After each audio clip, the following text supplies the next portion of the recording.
1 second. Dave. Out here too. Oh. And then-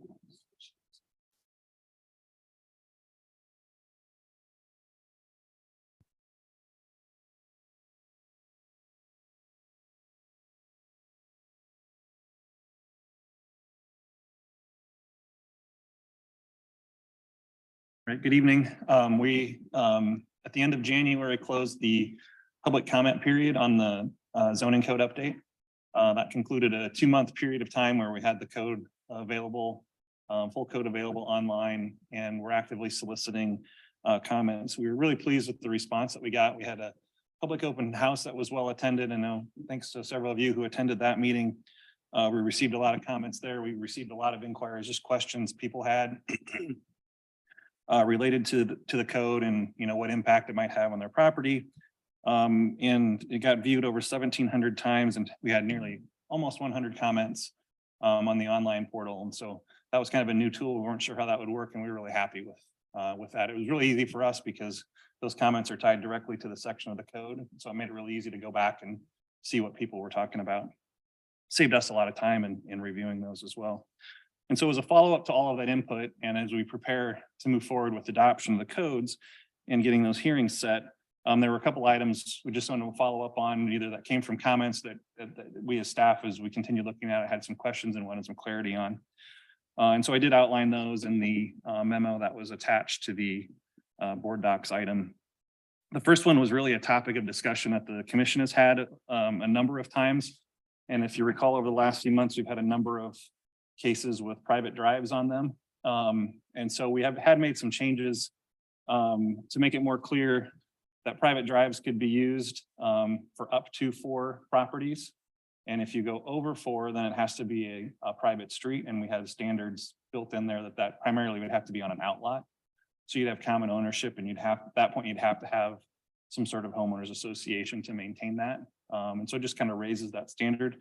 The commission had discussed a number of times, they were comfortable with that approach. They discussed a number of times whether that number should be reduced to 3 instead of 4. Our sort of historical has been around 4 lots. It's not been codified. At their meeting last week, they ended up being comfortable collectively with 4 as it's been currently drafted. So we're not proposing any changes there, but wanted to brief the council on discussion that the commission's had on that. So Dave, when I looked at this in the memo, when it said shared driveways, I wasn't thinking private drives. I was thinking like a shared driveway, like when we had that, like you pull into a condo and 2 units share the same driveway. Oh, yeah. That was a little confusing, that shared driveway terminology. Okay. Until you just explained it that way. So you might want to, the private drives is the more common way we've talked about it. So if you're really talking more about private drives than a shared driveway. We've defined both. Okay. And I just gave you the snippet here without the definition and all of that too. So, but we'll go back and double check that because to make sure it's clear. But you know what you remember? Yes, I know exactly what you're, yep. Okay. Yep. Because I was sort of like, oh, four units sharing one driveway, but now I see. No, this is more the Private drive, right? Yeah, the most recent one, the Carmel Hyperion had, Right.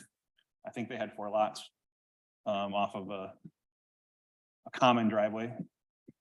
So basically, you're not limiting the number, you're keeping it, are you keeping it at 4? Looking at 4, if you go over 4, then it bumps up the standard to it would require basically more area to accomplish, so they need to do an outlot and stuff. But you do require the shared maintenance agreement? Yes, under both scenarios, yep. Next topic area was accessory dwelling units. I would note we had, I believe, 1 comment that was sort of opposed to accessory dwelling units. We had a number that were positive towards accessory dwelling units, quite a few actually. But then we did have 1 sort of inquiry, and it's sort of a specific case. Our current standard is that the accessory dwelling units have to be between 300 and 900 square feet in size. And the inquiry was, well, why isn't that 1,000 square feet? It is a bit of an arbitrary number. It's 900 is pretty common across other codes. And so but, jumping it up to 1,000 or 1,100, isn't, wouldn't be a problem either. And so we're comfortable at 900. The commission was comfortable at 900, but wanted to point out that one specific question or inquiry. And Dave, was the question, as I seemed to, somebody mentioned it to me, was it about footings, the 1,000-foot building? Well, that came up. One of the members of the audience that was here at the night last week at the commission meeting was in construction. He said, well, if you go over 900 square foot, your footing, the type of footings you have to do changes, which is correct. That wasn't necessarily the intent. I'm not sure that was necessarily the intent why the original 900 was included, but So in some ways, that's almost an argument for keeping it. It is, right? yeah. Because if you go above Construction 900, methods would change over 900. Yeah, if it's detached. So this is the accessory dwelling units can also be attached or be part of, like upstairs of a garage or those types of things as well. But yep.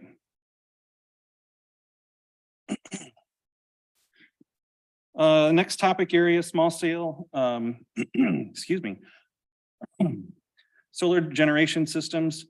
This one again received a number of comments, most likely because we had a ground mounted system installed in the community within the last few months that has generated some conversation.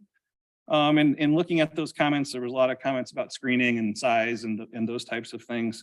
We went back and took a look at our code requirements that we had and felt like our requirements on the ground mounted systems in particular were probably a little thinner than they should have been and needed a little bit more more documentation, specifically a requirement for screening of those systems.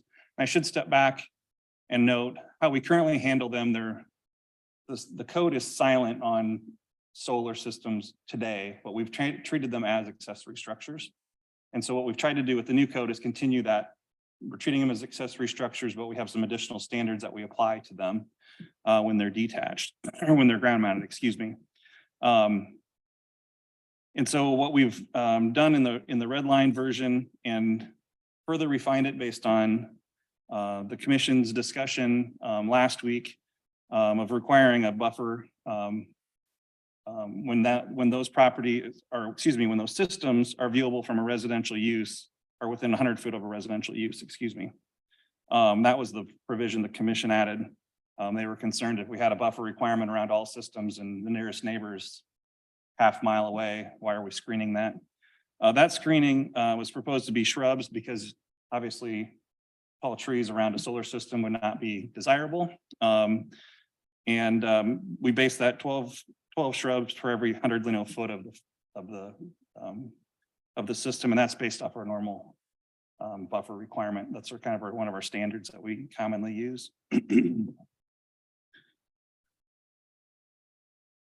We also clarified, because it wasn't as clear as we wanted it to, that ground mounted systems would count towards the total available square footage towards their accessory structure. So if you're allowed 1,200 square feet of accessory structure and you already have 800 square foot in a garage that's detached, you'd only have 400 square foot left for accessory structures. And that really gets to, we've established these standards of sort of how big of an accessory structure you can have on your property. And I could definitely see the argument where you're crowding lots if you're adding this on top of those square footages. But there'd be no conflict if they put the solar on top of that accessory. This would just be for Right. ground mounted. It's like if you want ground mounted, fine, but it counts as square footage for, a structure. Yep. If you put it on top of the structure you have, we don't care. Yep, there's no size limit at that point. The roof is your limit. David, do we have those same screening requirements for actual accessory structures? We do not. No, so this would be new. And the thought is, particularly the back sides of those are less attractive than, obviously the front. And so giving some screening to help with that visual. We also had language that, they could reduce the shrubs by adding a fence, which I think would be a popular choice as well. But I'm failing to understand why. I mean, there are plenty of storage sheds out there that don't look appealing at all from any side. And so why the solar would necessarily have a good looking side versus a non-good looking side, when I think that's in the eye of the beholder. Yeah, it is. We do have some architecture requirements on accessory structures. They get more stringent as the structure gets larger. Yes. And so in theory, the larger structures are a little bit nicer looking than some of the cheap ones that people tend to, that don't last very long or don't look very good. But yeah, that's a valid comment. I agree with Councilman Burkhart. And then I also read Councilman Cope's notes. And I did note those objections in the comments about the unsightliness of the solar structure. My point of view is I want to encourage as much homeowner energy generation as possible. And I don't know if you're going to talk about it, but I was like, and there's small wind. I don't know if you'd call it an accessory that you can mount on the roof line of your house. Yep. And they could pull in some kilowatts that way. So I don't want to be too restrictive on the solar opportunities people have in their yard, but I understand about the aesthetic. Yeah, and I don't want to be restrictive either. And I certainly don't have an issue with, or I don't think anybody that I've been made has contacted me about concerns about roof mounted. Mhm. Whether you would mount it on the roof of your home or on the accessory structure like was talked about. I think the ground mounted is what is kind of new, and the size of it is something that's causing people to have to adjust a little bit. And so, that's where I've been contacted by some folks who live in this area who were, and I think part of the process right now is the first time they kind of got a sense of something was happening was poles were going in the ground. And is that the right process? So that's why kind of my email to David was whether we should look at maybe some sort of other process as opposed to just including it in the zoning code, especially the ground. I have no concern about roof mounted, and I'm perfectly fine with promoting and encouraging and having no restrictions on a roof mounted system, other than obviously making sure it doesn't go too far over the edge of the roof. But I think the ground mounted, I think it makes sense to encourage some collaboration and discussion in the neighborhood. I also think some screening, to make sense of I think I attached a photo of that, which was taken through my window of my car.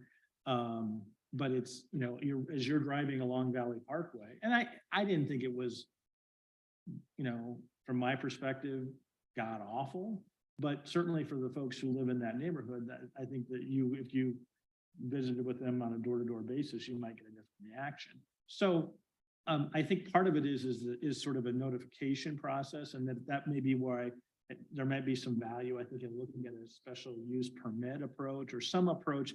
And these are all approaches that, I'm outside my level of experience, but to me, it's just, I think I would like us to think about, are there ways to better engage the neighboring property owners so that they're aware of the process, have an opportunity to have a dialogue with the owner who's planning to put it in, and the owner tries to kind of take their concerns into account, especially if they're looking at doing a ground mounted.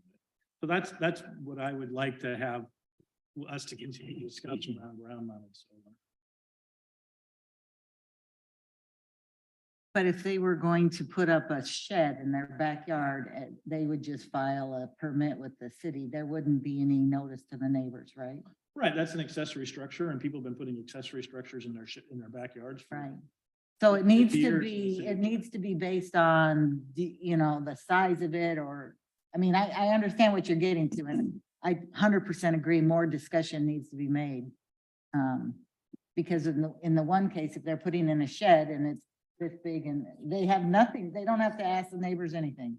And But maybe that's maybe that's the way to think about it, is to say, if you want to, if the square footage of the unit takes up this percentage of of your lot. Mhm. Anything larger than that, it triggers a different process. And that might be a way to look at.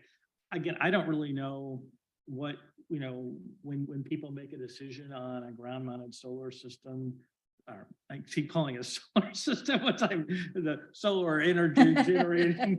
It's not Solar a array. It's solar array. It's not a solar system. That'd be really impressive. if The you only back thing it I up. could think is they couldn't figure out the roof because we wanted to put more on our roof and they recommended against it because the angles were bad. They limited us. You said you can get this on there, but you can't get that.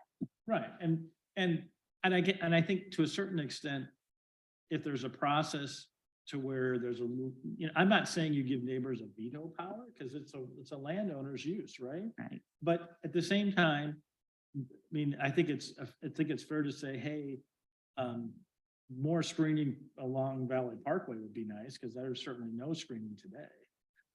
And trying to figure out how to manage that. Okay. Yeah, I don't want to get in a situation where we're sending notices or required to send notices for what is essentially a building permit and electrical permit, which is how we're handling solar, these systems today.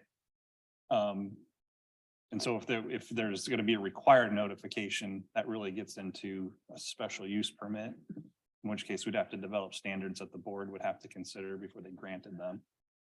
And again, I would, if we're going to do that, I would say we determine what the size of that system is and we'd establish that.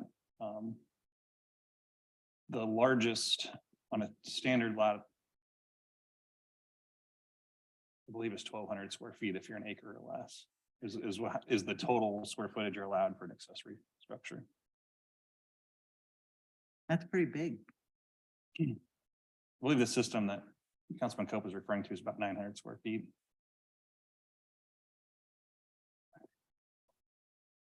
Yeah, and it's kind of built onto a berm, so it's kind of raised up. Yeah, it's closest to the property. It's no closer than 60 feet to the closest property line, I think 55 or 60 feet, so. So the 100-foot requirement that's in here would require screening for that neighborhood, but, Yeah. but I wonder about you have a sidewalk there, you have a street. Yeah, and I think, and I didn't update the memo based on the email this morning, but I think we could easily add some language in there that would clarify that as well. I'd like us to look at doing something around the streets right away. Okay, And that's an easy fix. And I'd also like some feedback about if you're looking at, over a certain size, whether we do some sort of special use permit. I'll pose that question to our consultants who've done more research on it than I have. And maybe if you're, maybe let's say, so if it's between, so you said 1,200 square feet, right? On a, acre or less. So let's say, I'm just, maybe, if it's over 800, but under 1,200, then the resident is required to proactively contact their neighbors. If that's I just want to throw out something, and if that is completely unworkable. But to me, that way, we're not the ones making the contact. Yeah, I suppose we could have to think about that. I suppose we could do something like they have to document that they've made an attempt to Right. notify their neighbors or something like that. I don't want to get in a position where the city's doing that. That really opens up a can of worms, so. And again, we might, 5, 10, 15 years down the road, these things may be so ubiquitous that that's not an issue anymore. But I think, I don't think we're there at this point, and I think it makes sense to encourage as much communication as possible. We may not get cooperation, but at least communication. I think we have that neighbor notification requirement for bow hunting, don't we? I think we do. We They do the have to reach out. notifications for that. Yeah. Oh, we do that? Uh, I thought the individual. I'll have to did. check. I don't. Yeah.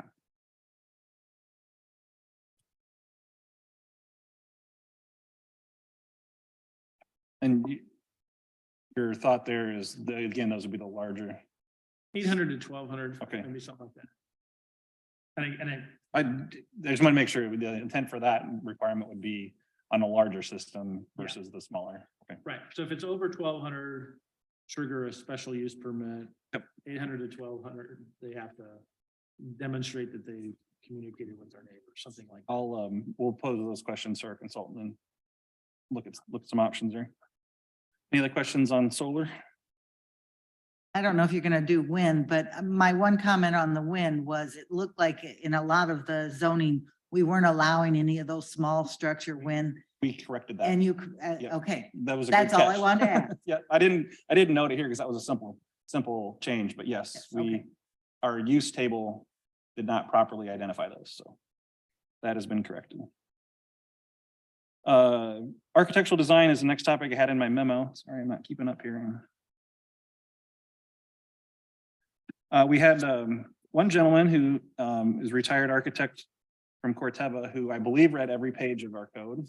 We met with him once, very nice guy. Made a very valid point related to architecture. And what, we talked about as we talked about architecture, we want to make sure that larger buildings in particular are broken up, that you're not just seeing this mass expanse of a wall with the same material on it.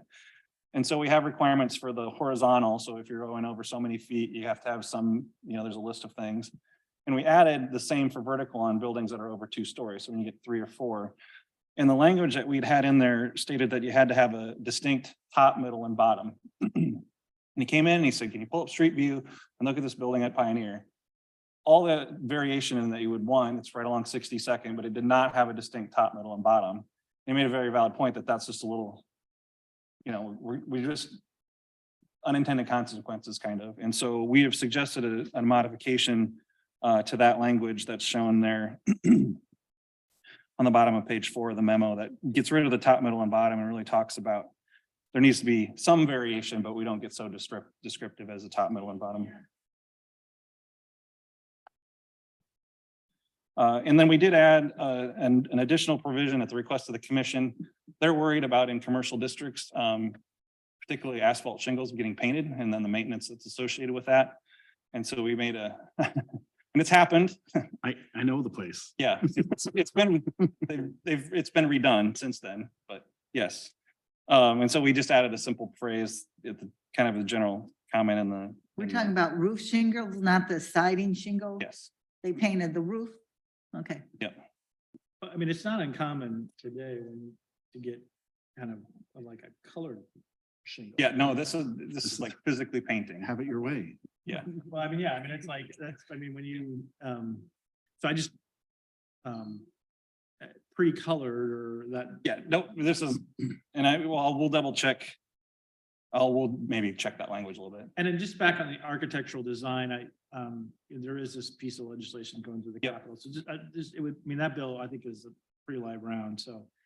And I think as long as you kind of are giving them a choice, that would be okay under that legislation, but I just think we should try to, we good if we worded it in a way that. Yeah, I Take that bill into account, and try to word it. Yeah, I didn't go too deep into it, other than noting there'd be some areas I think we would have to change. But we can look at that a little bit further. Okay. Again, I think the fact that you're giving them some options. And we to do, follow. yeah, material options and everything. You're It's- not prohibiting. We're not prohibiting. We don't prohibit any materials in residential. We don't require specific materials. And there's a menu of choices or whatever. But we'll spend a little more time in that legislation. Our friends at the Home Builders Association who never stop asking us for stuff, but are afraid to slap us around the Capitol. Yep. Might inquire. Next topic, and this was by far our most #1 area of conversation that we had, was related to the R1A district, which is a historical district that establishes basically R175 uses. There's about 25 or 6 properties that are zoned that way on the east side of Merle Hay Road. And they're allowed to have animal keeping. About somewhere between 15 and 20 years ago, I was here at the time, but didn't work on it. My predecessor developed an animal keeping overlay, which is really a better way to prevent spot zoning. So if you're a residential use and you want to have animal keeping and you've got a large enough property and those types of things, if I were to come in and just rezone Tom's property to R1A, that would be spot zoning. But an overlay district is one where they're used to kind of define special circumstances. And so it doesn't get into that sort of smell test of, boy, this is spot zoning and we shouldn't be doing it. And so it's a better tool to use. And so because we only had so few properties on the R1A, it didn't make sense to carry that. We're not going to use it anywhere else in the community. It makes sense to carry that district forward as we did this massive rewrite of the code. Our recommendation was, let's go to R175 and add the animal keeping overlay. Well, the animal keeping overlay allows slightly fewer animals than the R1A did. And so that wasn't intentional. We're trying to take animals away. It's just, they were different standards. And so as we heard the comments, we did a bunch of research, contacted the state veterinarian's office, reached out to Iowa State Extension, and pretty much the answer we got was, well, it's a political science question for your community. What will your community support? And so we already have this standard that we have in R1A. And so our suggestion is we go forward with rezoning those properties to R175 with an animal keeping overlay, but we amend that overlay to the numbers that are allowed currently in the R1A. And so other properties in the community will benefit from that by being able to have a few more animals. But we don't envision there being any issues, or I mentioned it, Commission, I don't recall the last time I've ever gotten a complaint on the animal keeping that we have in the community, so. Totally support that. Build it as a friend. So it might be helpful, so to maybe Matt show us where the so obviously the animal keeping overlay is in this part of town. Is it in other parts of town too? Yeah, primarily up along 100th Street north of 70th. Okay. There's a few others. I don't know. They're probably not all shown on the map book. But I can send out the full zoning map that would show them. Okay. There's I know, I remember that. along Beaver Drive. Most of them are out off of 100th when we did the annexation, where we had a bunch of existing properties that had the ability to keep animals in the county. So I can do that. Well, I can say that the only example I've had of somebody being nice to me at the Capitol in the last few weeks was when a resident who keeps animals saw me at the Capitol and appreciated the meeting that occurred at the Planning and Zoning Commission. It's been That's a the high- only nice thing that's happened. it's been a few weeks up there. Actually, I shouldn't. We are at 6:58. We do have on the non-consent agenda tonight setting hearings. And so I did that purposely because I thought we might run out of time. And so if you're comfortable, I can just stop here and we can pick this conversation back up. The other four, I think, would go pretty quickly, wouldn't they? Yeah, that's true too. Yeah, why don't we just Beekeeping, touch on them real quick? this was a staff catch. We were only allowing it in residential districts, but we know we have some in commercial districts, and we didn't there was no reasoning not to allow them. And so we did modify the use table. Parking, we did a general statement so we didn't have a lot of repetitiveness in the code for ADA compliance, but we didn't have anything specific in parking. One of the things we've always tried to do is get signage on that loading space for a van accessible. That wasn't carried forward. So we did add some language in parking specifically related to accessible parking. Another staff catch, we have this new E2 district, which is similar uses to our M1 district, but higher standards. There is an allowance for outdoor storage in those districts. And question came up of, should we be allowing a taller fence in those districts, similar to what we do in M districts? We allow 10 foot in M districts, we allow 6 foot everywhere else. So we settled on a balanced middle of an 8 foot requirement or an allowance in the E2 district. We did have consultation with the fire marshal. We had a conflict between the zoning code and the fire code related to storage of gasoline, whether it be above ground or below ground. We have a lot of contractors and such that like to have a 1,000 or 2,000 gallon tank. And so we clarified in here to be consistent with the zoning, or excuse me, be consistent with the fire code on where they would be allowed and the sizes. We did clean up the definition of evergreen trees to get into, I think, question that's come up a couple of times of, is that a shrub or is it a tree? And so we did add a height requirement and a requirement that it be Aaron can pronounce it better than I can, but Columnar. thank you.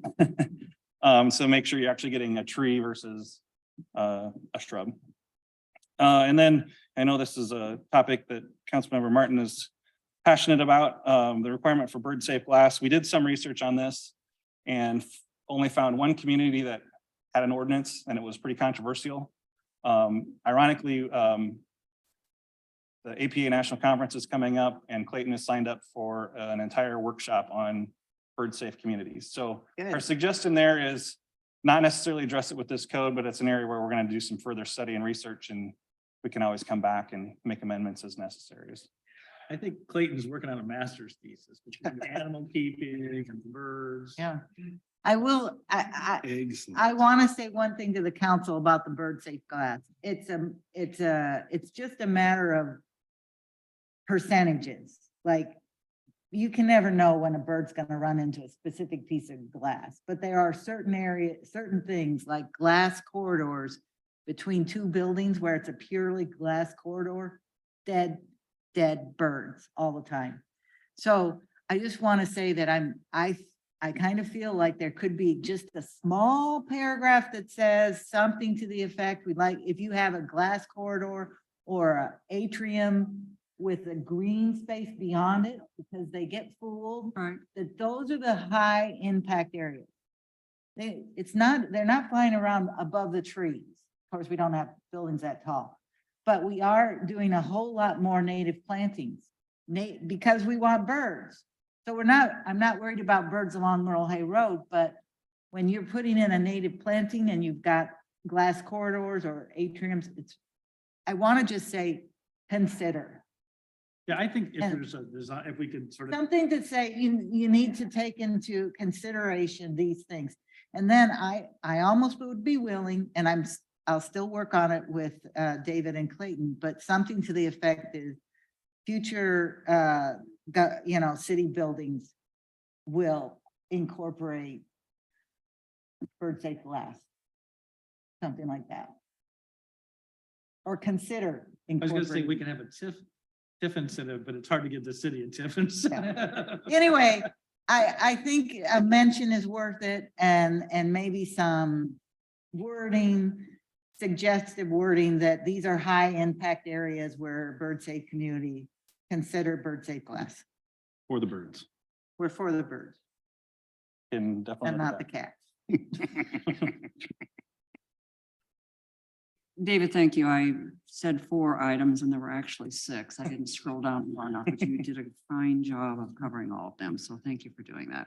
that. Thank you. With that, we have completed the agenda for the work session and we are a little bit over the 7 o'clock start time for the city council meeting. So I think we will press forward. We do have folks in the hallway that are here for some agenda items. So with the council's permission, I'll just move into the regular council meeting. And with that, we'll call the Johnston City Council meeting number 23 dash, whoops,